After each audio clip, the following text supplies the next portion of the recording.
Petunjuknya adalah sebagai orang Jawa, tentu aja aku pengen minta maaf kepada saudara-saudara yang lainnya yang beragama non-Islam yang mengalami namanya intoleran, yang mengalami namanya mau mendirikan rumah ibadah dipersulit, mau berdoa dipersulit. Dan aku minta maaf kalau pejabat dari Jawa, bahkan presidennya dari Jawa terus berkali-kali ini gak mampu berbuat adil, gak mampu berbuat yang benar, gak mampu menjadi teladan yang baik untuk daerah-daerah lain ataupun dari suku-suku lain. Dan ini yang bikin aku malu beneran, bahwa orang Jawa sekarang itu gak sesuai dengan nenek moyangnya dulu, bahwa kalau kamu itu jadi pemimpin, ya kamu itu harus jadi teladan untuk rakyatmu. Kalau kamu itu jadi pedagang, ya pedagang yang jujur, yang adil, jangan sampai curang. Kalau kamu itu jadi pemuka agama, ya kamu itu ngajarin yang benar, jangan sampai malah kamu itu menyesatkan orang lain. Kalau kamu itu punya kesaktian, kamu punya ilmu linui, kamu gunakan di jalan yang benar, kamu gunakan untuk menolong orang lain, bukan malah digunakan untuk membodohi orang lain, mencelakai orang lain, untuk menindas orang lain. Ini yang sebagai orang Jawa itu malu. Kenapa? Karena sudah melenceng jauh nih, ya dari yang namanya ketuhanan, sudah jauh dari yang namanya tatanan alam, bahwa orang Jawa itu diajarkan turun temurun nih hukum Tuhan, hukum alam. Tapi sayang, karena sifat tamak serakah orang Jawa itu malah bikin malu orang Jawa sendiri. Kalau kalian gak percaya omonganku, ya kalian banyak-banyak nih buka wawasan, buka apa yang terjadi di Jawa, terjadi di Indonesia. Kenapa itu kriminalitas meningkat? Kenapa kejahatan meningkat? Kenapa banyak sekali orang itu hanya berebut agama, rebut jabatan, bukannya untuk memakmurkan rakyatnya, tapi malah untuk kepentingan mereka sendiri, memperkaya diri mereka sendiri. Malu sebenarnya, bukannya malah dengan bangga, dengan pede minta maaf. Kalau kita itu minta maaf, berarti kita udah tahu kesalahan kita ini, dan kita harus memperbaikinya, bukan hanya di bibir saja. Orang Jawa itu yang dipegang kata-katanya, kata-katanya itu sabdo padito ratu.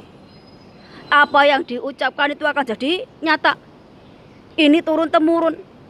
Makanya banyak sejarah dari Jawa itu nggak ditulis, karena kebanyakannya orang Jawa, orang tempo dulu itu pakai bahasa lisan, pakai yang namanya kutukan. Kalau kamu ngatain yang jelek, ya kamu jadi kutukan. Kalau ngatain yang baik, ya jadi doa. Itu nggak cuma orang Jawa, dimanapun sama. Makanya orang bilang itu ilmu sihir, ilmu yang dengan ucapan aja bisa membolak-balikan keadaan. Di dunia ini ada ilmu seperti itu. Kalau kalian itu mau belajar, karena itu anugerah dari Tuhan Yang Maha Esa, tanggungannya juga berat. Ibaratnya kalau Islam itu kamu dihijab nih, dihisap. Dari mana kamu dapat ilmunya, dibuat apa, digunakan untuk apa. Ada hukumnya, sama di dunia ini. Kita lihat nih, Hong Kong yang beragama Buddha, tapi bagaimana dia bisa memanusiakan manusia. Banyak di sini orang yang beragama Islam, Hindu, Kristen, Katolik, hidup rukun, hidup damai, gak ada rebutan Tuhan, gak ada cakar-cakaran. Tapi lihat tuh daerah lain yang mayoritas Islam, malah banyak kasus pembulian. Bahkan yang minoritas itu ada yang diperkosa, ada yang dibunuh, ada yang dibakar, ada yang diusir. Islam itu nggak mengajarkan kekerasan. Islam itu rahmatan lil alamin, membawa kebaikan, membawa rahmat untuk orang lain. Kita itu hidup di satu bumi, di bawah langit yang sama, Tuhannya sama. Apapun yang kita lakukan di dunia ini, di bumi ini ya sama. Tapi hanya karena agama bisa perang, bisa bunuh-bunuhan, bisa gontok-gontokan.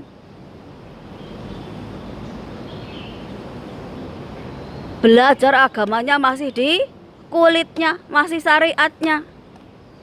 Makanya banyak sekali orang yang bertopeng agama, bertopeng baik, tapi suka mencelakai orang lain, suka menzalimi orang lain. Kalau jadi pedagang ya nggak jujur, nggak amanah, suka nyurangi timbangan, jual yang udah nggak baik. Lupa nih, kalau kamu mau rezeki yang halal, yang melimpah, banyak-banyakin berbuat baik, banyakin sedekah. Jangan sampai berbuat jahat, berbuat zalim. Gak kira kamu itu mau cari jabatan, kamu mau cari rezeki lewat dagang, jadi guru agama, pemimpin agama, penguasa, ya sama. Karena aku udah membuktikan, kalau aku jahat, aku tamak, aku serakah, aku bakalan dihukum melalui perbuatanku sendiri. Namanya karma buruk, hasil dari perbuatan kita. Kalau rezeki seret, kalau kena musibah, kena bencana alam, sakit dan sebagainya, yang perlu kita lakukan itu koreksi diri kita. Apa yang kita udah lakukan nih, nengok balik ke belakang, mana tahu kita itu sengaja nggak sengaja menyakiti orang lain, menzalimi orang lain. Oh, mana tahu kita itu membunuh binatang atau membuat kerusakan alam ini sehingga dikasih bencana. Bukan hanya bisanya klinik pakai ruatan atau sebagainya, ruatan dan sebagainya, sedekah bumi itu bisa, tapi cuma menunda, tapi bukan terus menghilangkan karma burukmu. Karma burukmu itu ya akan tetap sama kamu selama kamu itu nggak mau memperbaiki kelakuanmu. Aku nggak ngajarin orang lain untuk klinik atau untuk hal-hal yang mistis dan sebagainya. Perbaiki aja akhlakmu, perbaiki moralmu, perbaiki dirimu sendiri. Kalau kamu mau jadi pemimpin, kalau kamu mau jadi pengusaha, kalau kamu mau jadi pedagang, petani dan sebagainya, turun-temurun kita diajarkan. Belum kemana-mana kita udah berdoa dulu. Berarti kita kemana-mana ini udah yakin Tuhan bersama kita. Jangan dipikir kalau kita berbuat curang, berbuat jahat, berbuat gak benar, terus Tuhan itu gak tahu. Tuhan itu tahu niat kita. Tuhan itu tahu apa yang kita pikirkan. Tuhan itu tahu apa yang kita ucapkan. Tuhan itu tahu apa yang kita lakukan. Begitu juga alam ini. Jangan dipikir kalau kita menipu, kita berbuat jahat, kita berbuat zalim, alam itu gak tahu, Tuhan gak tahu. Berarti kamu itu mengecilkan Tuhan, mengecilkan alam. Kita ini, hati kita aja bisa merasakan nih alam ini. Kalau kita punya hati yang tulus, kita bisa nih menyatu dengan alam.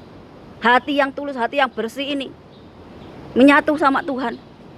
Tapi kalau hati kita borek, hati kita busuk, hati kita hitam, gimana kita itu mau menyatu dengan alam? Bagaimana kita mau menyatu dengan Tuhan? Banyak sekali yang dikasih kekuatan, dikasih kesaktian, ilmu agama, jabatan, kekuasaan dan sebagainya. Tapi ujung-ujungnya cuman untuk cari uang, untuk menipu orang lain, menindas orang lain. Bukan ngajarin orang lain itu benar laku yang lebih manusiawi atau kembali ke jalan benar. Enggak, malah makin diperosokkan. Itu kenapa Banyak sekali orang Jawa sekarang itu udah nggak seperti orang Jawa tempo dulu, seperti mbah-mbah kita ini nih, rajin mengaji, rajin beribadah, rajin sedekah, sampai orang yang udah meninggal aja kita kasih sedekah. Karena apa? Karena itu rasa syukur kita kepada Tuhan, kepada alam semesta ini. Bukan minta-minta dikasih ini, dikasih itu. Itu namanya nyembah kuburan ataupun kamu menyekutukan Tuhan. Kalau mau minta sesuatu itu ya sama Tuhan langsung. Agar kita apa? Dilindungi, diberkahi. Kenapa aku ngomong gini? Karena aku juga begitu. Aku juga koreksi diri. Kenapa aku itu selama ini begini-begini? Oh, ternyata kelakuanku yang enggak benar, kelakuanku yang salah. Oh, aku ternyata harus memperbaiki diri, harus mensucikan diri. Jadi kemana-mana aku itu bisa ngerti nih. Oh, orang benar, orang baik, orang suci itu seperti ini. Kalau kita sendiri aja nggak mau berdoa, nggak mau beribadah, nggak mau mendekatkan diri, yang dilakukan cuman tiap harinya jelek, jahatin orang, ngutuk orang, bully orang, intoleran, merusak alam, tamak, serakah. Yo gimana kamu itu mau dikasih rezeki yang banyak sama Tuhan? Wong kelakuanmu gak bener. Aku ini kalau angan-angan atau keinginan sama Tuhan bukan yang kecil-kecil. Aku itu mau keliling dunia, ngajarin spiritual, ngajarin ilmu rohani, mau ke Tibet, mau ke suku Indian, mau ke aborigin, mau ke Arab, mau ke Afrika, ngajarin gimana sih pengen hidup makmur itu caranya, gimana sih beriman sama Tuhan yang benar, bagaimana sih kita melakukan ketika kita itu di dunia ini. Angan-anganku besar, cita-citaku besar. Oh, jadi guru spiritual, guru rohani untuk semua agama, untuk semua manusia, gak ada bedanya di depanku. Kalau aku jadi penguasa, aku tuh jadi penguasa yang benar, yang adil, yang bisa jadi contoh untuk rakyatku.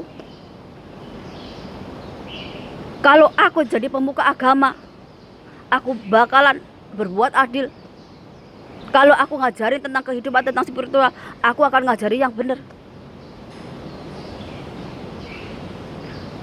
Keangan-anganku, cita-citaku, doaku bukan yang remeh-temeh, yang kecil-kecil cuman minta mobil atau sebagainya. Doaku, angan-anganku, cita-citaku tinggi, setinggi langit, sedalam bumi. Mendapatkan restu Tuhan, mendapatkan restu alam. Dengan kelakuan kita yang baik, kelakuan kita yang benar. Jangankan manusia, jin setan aja tunduk. Kalau kita berbuat baik, kalau kita itu beriman sama Tuhan, gak cuma lisannya aja. Jangan hanya percaya sama Tuhan, tapi kelakuan gak benar, kelakuan kayak setan.